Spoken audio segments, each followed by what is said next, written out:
Welcome back, beautiful tri state area. You're listening to a moment of Zen right here on 710 WOR, the voice of New York, iHeartRadio. I'm your host, Zen Sams. In our Music Madness segment, brought to you by Navi Travel, we're chatting all about the influencer to artist pipeline with the legendary Charlie Walk, founder of Music Mastery and CEO of Aspen Music. He's also former president of Epic and Republic Records, host of the top rated podcast Walk This Way. Today, he's joined by rising country artist Tayler Holder. Tayler has over 20 million followers on TikTok, and he's all but 25 years old, one of the 159th most followed users on the app. Now, in addition to his success on TikTok, Tayler began posting longer form videos on YouTube, where he has another 2 million subscribers. He also has 5.5 million Instagram followers. Now, in an age where social media reigns supreme, it's no wonder that the rising stars on heavily used platforms are becoming celebrities in their own right. After starting his own music career a couple of years ago, Tayler is now ready to make his mark with country music.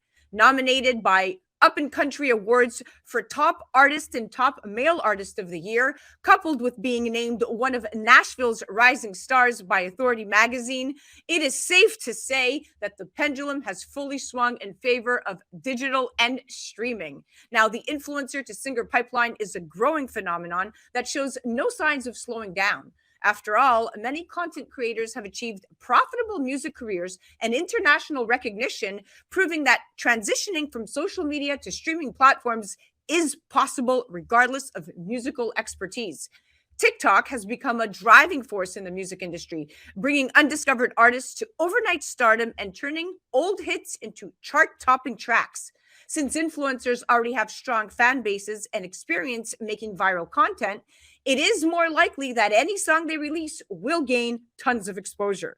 Today, we're chatting all about the age of digital and reacting to the impact of digitalization in the music industry. Welcoming now are my superstars at hand, music mogul Charlie Walk and country music artist Tayler Holder. Welcome to the show, gentlemen. Amazing to have you both on. Oh, what's going on?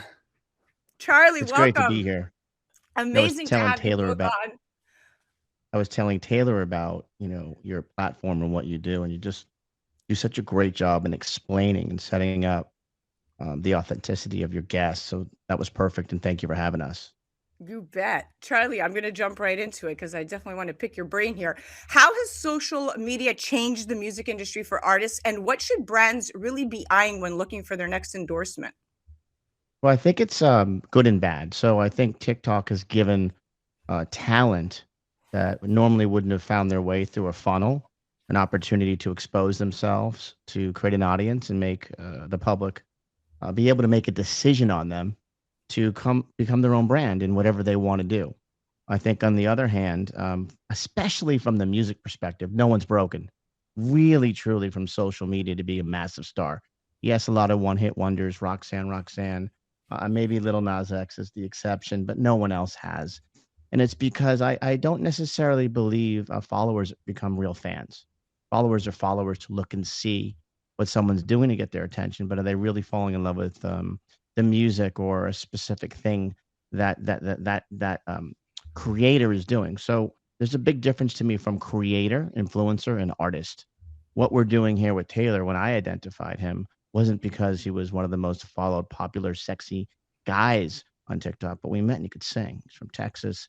We only talked about singing. I could give two craps about him being a bad boy or looking great or boxing. I cared about, you want to be the biggest star in the world and country.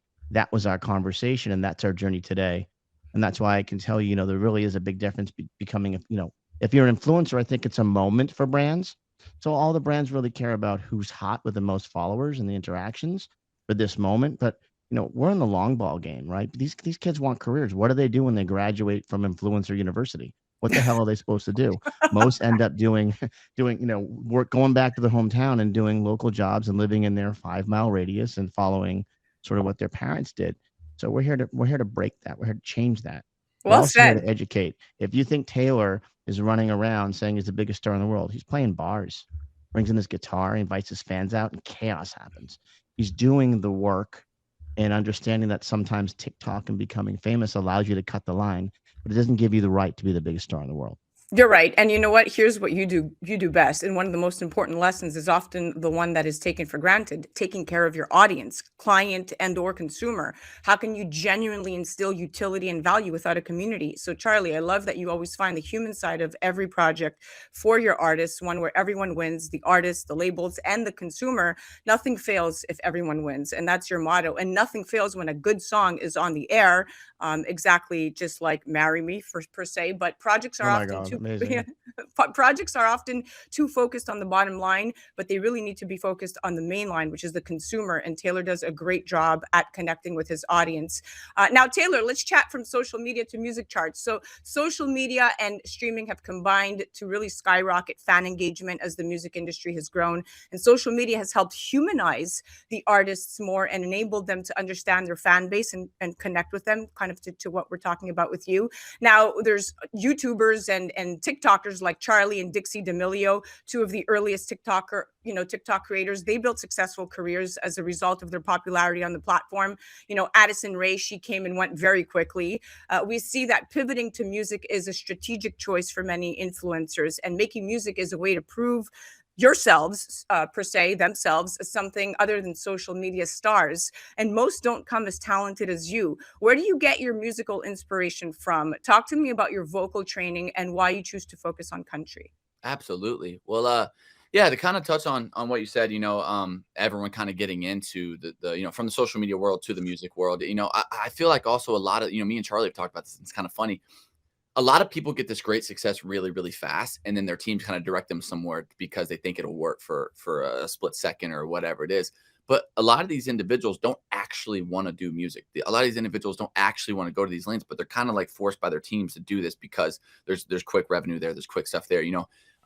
That's why I've been doing the whole social media thing for almost 10 years, and it's took me a while because I actually love music. I've been doing it for a long time. I wasn't always that good. I still have a lot of work to do. I'm nowhere near where I want to be right now as well. But, I still have a lot of work, but I took my craft and I mastered it to where I am today and all that stuff. And that's where I feel like, I could have just put out music when I was, at my most popping and all that stuff, just to put out music. But I really, really wanted to hone in on it and make sure that I loved everything that I was putting out. And that's why I believe that right now is the best time for that.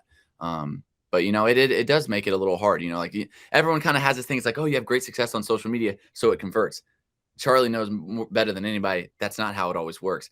All these people that are getting 1 million likes on Instagram cannot even sell out, 2,000 cap room. They can't, all that stuff. So it is, because I blew up from not being an artist. It does make that transition, really hard. It does, it's kind of like starting from ground zero again. Even though you do have a little bit of platform, there's a little bit of help there, but it is, they didn't follow me from being an artist, let alone a country music artist. So Yeah, but you're really talented. So you've got something that most don't. Now, Charlie, the place of music labels and executives will always remain sacrosanct in the industry. In many ways, social media and streaming platforms have made talent and potential talent more visible. It has also given artists an option and reduced the leverage that labels traditionally had over them. Now, investing and signing an artist today is very different than even 10 years ago. What are the main differences and what adjustments have you had to make to cater to the digital transformation when looking for your next star?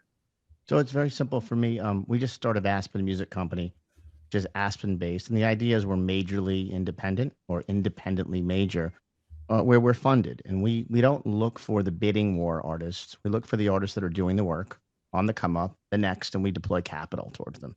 And that's what we're doing with Taylor. We don't need a major. We're major. He's major. And if a major label sees what we're doing and wants to make a bigger deal to rent our records, we're happy to have that distribution conversation. Distribution really is renting masters, his recordings over a period of time for market share purposes. But I like to do the work. I love this journey. I love, I was thinking this morning when I was working out, Taylor was in the gym too, prepping for this. I was thinking about Ariana Grande when I was at Republic, and I remember she had been signed there for years. And one of the meetings when I first got there was, I'm like, what's up with this girl, Ariana? And someone said, Nickelodeon's, oh, we signed her, but Nickelodeon stars, man, they don't break. Name a Nickelodeon star that crossed over to become a musician. And there was none. Yeah. I'm like, but she has 18 million followers. People like her and she can sing. And I used that same philosophy when I met Taylor. How do you get 30 million people to like you? But the truth of the matter is, you really are a musician in your heart, and you're really from Texas, and you're really singing those records, and you really want to live in Nashville, and that's the life you want to live. I'm with that. And but you can't go to a label now and say, "Hey, I've got this guy." They don't care until they care. Our job together is to make people care. And weeks ago, I remember Taylor was nervous. She's like, "We're gonna do our first show," and we didn't do Nashville. We could have probably done a couple of thousand people there. We decided to go to Columbia, South Carolina, I went to and he opened up for his buddy. Where is it? Columbus, Georgia. Georgia. We're in Georgia. I didn't even know where we were. We're in Georgia, Columbia, South Carolina. The same good people. The same good people. Fans are everywhere, and we're there. And Taylor opens up, and the video went viral. And we just looked at each other, and he looked at his buddies that have been with him for a long time, his loyal guys and girls, and his mama, and we knew we were here. And it was chaos. And what was happening was a natural transformation of followers into music fans. And We're gonna that's do that, not and something that's that what they we're all doing. have. And that's something that you do and you can identify from the beginning. There has to be the right package. Now, of course, we know that the influencer to singer pipeline isn't a phenomenon happening exclusively here in the United States. Influencers from around the world are following suit. Take, for example, Mexican media mogul Kimberly Loaiza, right? Loaiza is the 7th most followed user on TikTok and a veteran in content creation. She began her career in 2016 as a YouTuber making beauty tutorials, and then after the beauty tutorial she transitioned into vlog style content. She soon became one of the most followed creators in her country and took a leap into music in 2019. Now she's collaborated with Latin music stars Zion and Lennox and OV on the drums. She ranked in the top 100 artists in the world in August of last year and now has 5 million Spotify monthly listeners, making her one of the most successful influencers turned singers. Now, Tayler, you found fame on TikTok, like you said earlier, by posting hot guy videos that quickly caught the attention of young teenagers. Did making the transition from TikToker to artist and musician make it difficult for people to take you seriously? You said started from bottom up, but is this a double-edged sword? I mean, absolutely. That's where I say it's because I got this great success from being, oh, I hate this quote, but like a hot guy on the internet. I didn't get a following from my music, and it's a blessing and a curse because it's the reason I'm here today, right? But it also makes it really hard whenever I do want to step out and be taken serious as an artist. It makes it a little hard because all that stuff comes back up, or let alone a country music artist. They're very like they're very cutthroat. They're very like who they accept in and all that stuff, and that's why. I love it though. I love the process of proving myself. I love the process of like just being patient, slowing down, getting the music right. And that's why I say the music. I mean, the music will speak for itself, and people will start to believe it eventually. They're not going to believe it right away. There will be some. There will be a lot that don't. And that's just part of it. You're moving to a new side and a new demographic and everything. So I'm ready. But just to be clear, every artist that I've been associated with in 30 years, no one cared at the beginning. Yeah. No one cared about. I mean, I'm not even going to get into stories. It's all on my podcast, and people know my journey. No one cares. You make them care. We're making them care. That's what I said. I don't care if anyone in the industry, booking agents, labels, care about what we're doing right now. This is about the fans. This is about the relationship between Taylor and converting followers into fans and getting new fans. The fans are our CEO. The fans hire you. They fire you, and that's all that matters. And they create your leverage, which allows everyone to come and say, "Hey, Taylor, want to have dinner? Hey, you want to do a brand sponsorship?" I get the game. Don't hate the game. Hate the players. It is what it is. There That's you go. what we're You doing said here. it. So I don't care. We don't care. And you have to have that just for any artist out Yeah, there. you're right. And by the 100% way, right. if you really want to talk about these influencers with massive followings, some girls you mentioned before, they're not good. I would not sign them. They're not musicians. Yeah. It's phony. It's not real. This is real. I only do real.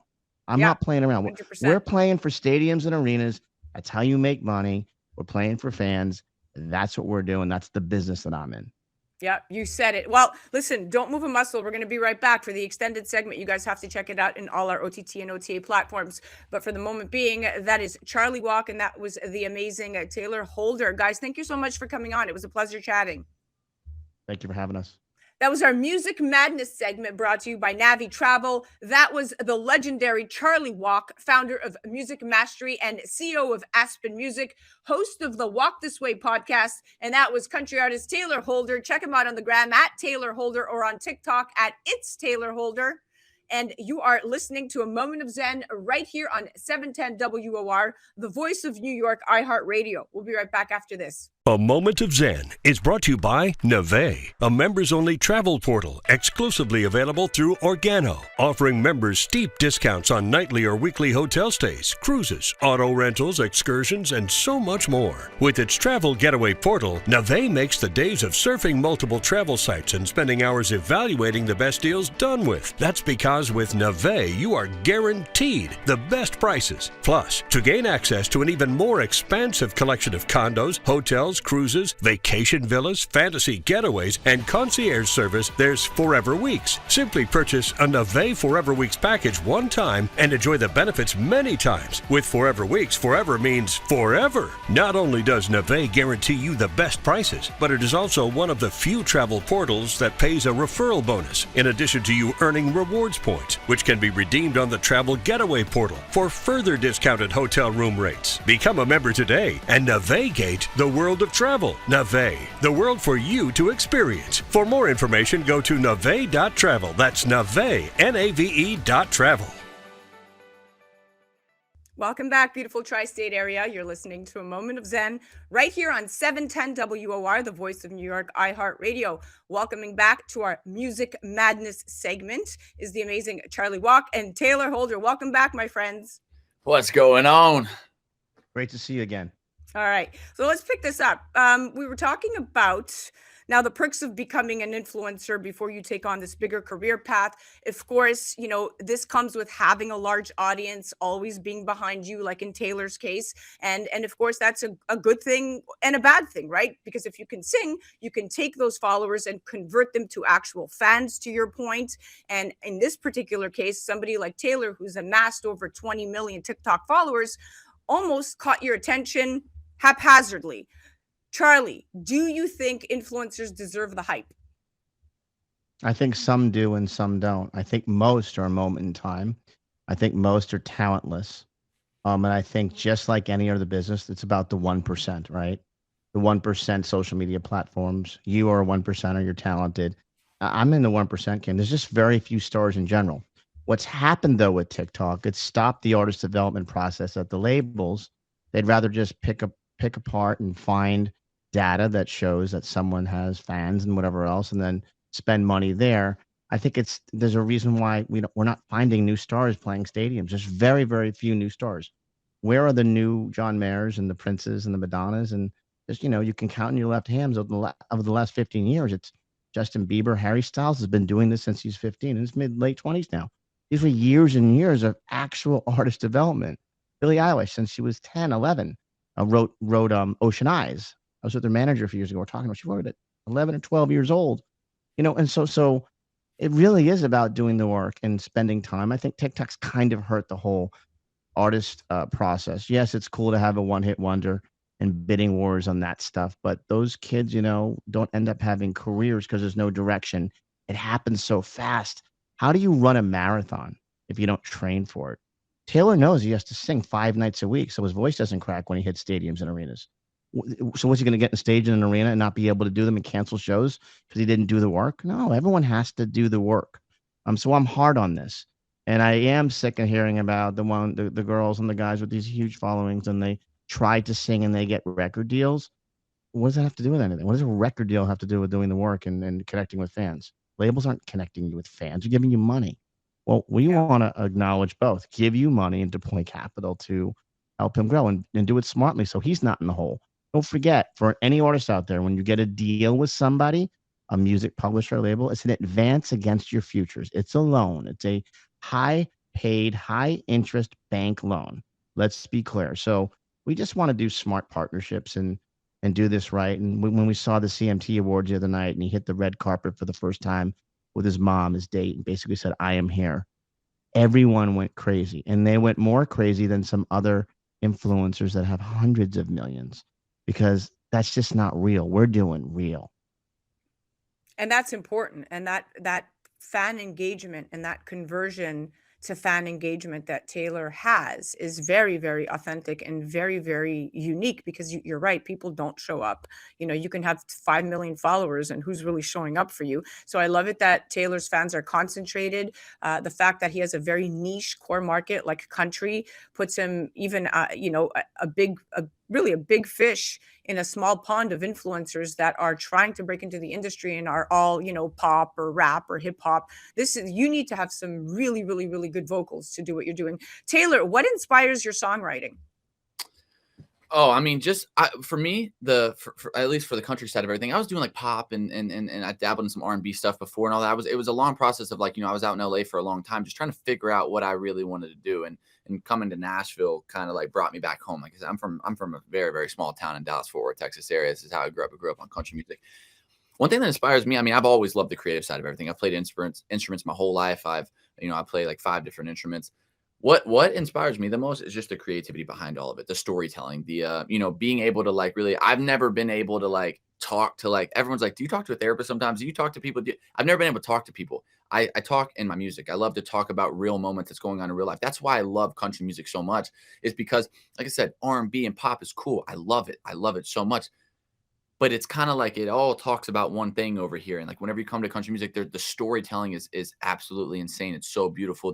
I went through real moments in real life and I started to write about those instead of all this materialistic stuff, like just always writing about a relationship or a female or money or whatever, right? You get to really actually talk about what's real and what's going on in your life. And I feel like that long term is what people will listen to the most. Yeah, well, like Charlie said, your fans, they're your CEO. You're talking to them. And if you're able to speak their language and they can relate with you and they could find comfort in your lyrics and in your songs and in the way that you're interacting with them, well, guess what? You're their therapist. And that's what makes you unique. That, it might be a one-sided mirror for you where you've never had to have a therapist. But I think what you just told the world is that your fans are therapeutic to you. And that's what drives the passion in you. And probably that's what Charlie saw. Charlie, how did you discover Taylor? I was just going through socials, but one day a friend called me and said, there's this, I know you don't really mess with influencers and you don't take them seriously as artists, but there's one that can really sing. I said, well, let's meet. And he was coming to New York anyway for a meet and greet, and we had dinner. And we didn't talk. I didn't even care like how he got here. I know he took 5 years of building his brand, doing whatever I call it, goofy influencer stuff. But he went deep on the music with me, and I kept on thinking about like Morgan Wallen, and reminded me of a Morgan Wallen with his attitude and approach, and I love that path, and it just got me excited to if I'm going to play in the country world, which is a vertical I used to touch on with Taylor and Florida Georgia Line at the beginning and crossing them over, like, well, let's do it with this one guy, because I can't want it more than the artist. Right. And I think that's been my secret. I can't want it more than Taylor. He has to want and get up every day and work out for it. He goes to the gym, does his music. And the consistency of that and the repetition of that is the payoff at the end of the day. And we will see him in an arena next 24 months for sure. It's just the journey that we're on. It's up and down. It's hard sometimes. It's repetitive. But it's exciting. When you sit there I remember at Madison Square Garden, I stood at the board, Ariana Grande's mother, and we both looked at each other and cried. We did this. That is what I do for a living. That's amazing. Well, you clearly have done this many, many times over, and you're going to do it again. Taylor, it must feel incredible to have somebody like Charlie have so much faith in you. Absolutely. I got chills whenever you said it. I've obviously known about a lot of the stuff that Charlie has done, and being able to be introduced to him by someone that I hold really close to my heart. And, I trust them with everything. Being in the industry, it's really, I've been through a lot of bad managements. I've been through a lot of other stuff, and sitting down with Charlie and seeing how much he believes in me and the way that he talks about me and what he sees, that's special to me, because I come from a small, like, population 3,000. Like there's all I've ever wanted more than anything when I started this whole journey, even as an influencer, was someone to believe in me as much as I believe in myself and take me under their wing and just put me in every position that I should be. And by all means, I don't want stuff handed to me at all, but I just want someone to believe in me like I do myself. I can't do it all myself. And Charlie has in fact done more than enough to prove how much he believes in me and has brought me in whenever no one deserved to. And that means more to me than anything. So. Oh, I love it. But it's also about the team. is a great mother, and some of the mothers, don't understand the game, y- and they can be very difficult, right, and challenging than the moms that were dealing with this for much much more longer than I have. He's got a Yeah. great support team that we've built around him, and he's also found some really good people. Don't forget, he's shooting content 24/7. He's living with some of these guys, and there's a lot of pressure that goes into waking up and having to be consistent to your audience every day. You wake up and you play to your bosses, your fans. So it is about the team and eliminating drama. Celebrity and fame are a drug. The bigger you get, the harder it gets. And you change. Fame changes every single person every time. And I'm very cognizant of that. And I'm immune to it to a certain degree. And as long as we talk about and understand that, you have your day job and you're on stage, then we're backstage, which is really right now. This is the truth and honesty session, and Yeah. why we chose to come on Absolutely. with you, because you're a truth teller. And as long as you surround yourself with people that are truth tellers and honest, you And really can get there and enjoy the ride. Yeah, and to touch on a little bit of what you said real quick is, you're always changing. You're always, all the stuff that's true, and that's where like one thing where some people have a hard time seeing is because, you know, no one knows like where I grew up. No one knows that, I went through like the team roping. I went through all this like stuff. Like I grew up that lifestyle and that everything. But I did move to LA at such a young age, and in LA, you kind of adapt to where you're living. I wanted to be this famous kid on the internet, and I wanted to do this. And I was around like Justin Bieber and Chris Brown and Drake and all these people, and so I was adapting to like that lifestyle. And they're always like, oh, there's a city boy. And now he's trying to be this. And now he's trying to be a country artist and he's all this stuff. It's like staying early. It's like, no, I'm growing up. I'm learning every year. I'm figuring it's like people forget that like every year you're evolving, you're changing, you're trying to figure out what you want to do for the rest of your life. And I went through a lot of different things. I absolutely went through every different opportunity that there was because I was in, a position to where I was trying to adapt to be cool over there instead of just really wanting to know what was cool to Tayler and what Tayler wanted to do for the rest of his life. And I think that that's just a part of growing up. People forget that. And so I've been at it Wow. since such a young age. And so, I went out there at 16 years old for my first time to figure it out. So, it's a process. Taylor, you're an old soul. You are an old soul, and when you meet other old souls, you find your place in the universe. There are very few that take life seriously. But the fact that you found a passion, you worked at your passion consistently every single day, you didn't miss a beat, you're not lazy. These are things that your average teenager in today's world, believe me, as a mom to a 7-year-old, stepmom to a 21-year-old, and to an 18-year-old, I can tell you that, there's a lot of adolescents, especially in our Gen Z and our Gen Alpha, that are just lazy. They don't want to put in the work. And I have a big problem with that, huge problem with it, because I set the bar really, really high. Normal isn't good for me. Optimal is where I want to be. Even with respect to my lab work at the doctor's office, I say I don't want to be normal range. I want to be optimal range, right? Mhm. Because you can't base yourself on ranges are about unhealthy populations. Our population is primarily unhealthy. They're all, diabetes, high blood pressure, depressed, on some kind of drug or other. So that's a very unhealthy population. And normal has been the bar for normal has been lowered. So yeah, you have been doing everything above and beyond, and it's quite impressive. So thank you for coming on today and chatting. Charlie, thank you for finding Taylor and bringing him to the world the Anything for right you. the right way. You got it, guys. Thank you so much for coming on. Listen, singing is one of the easiest forms of music making, and everyone has a song to sing. Some release their new album in the shower, and others have access to the music industry mainframe.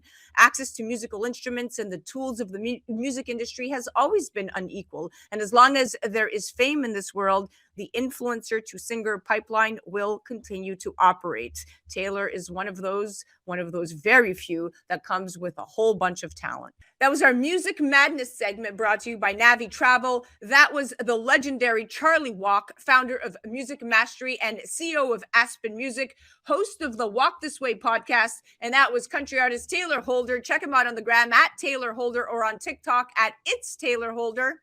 And you are listening to A Moment of Zen right here on 710 WOR, the voice of New York, iHeartRadio. We'll be right back after this.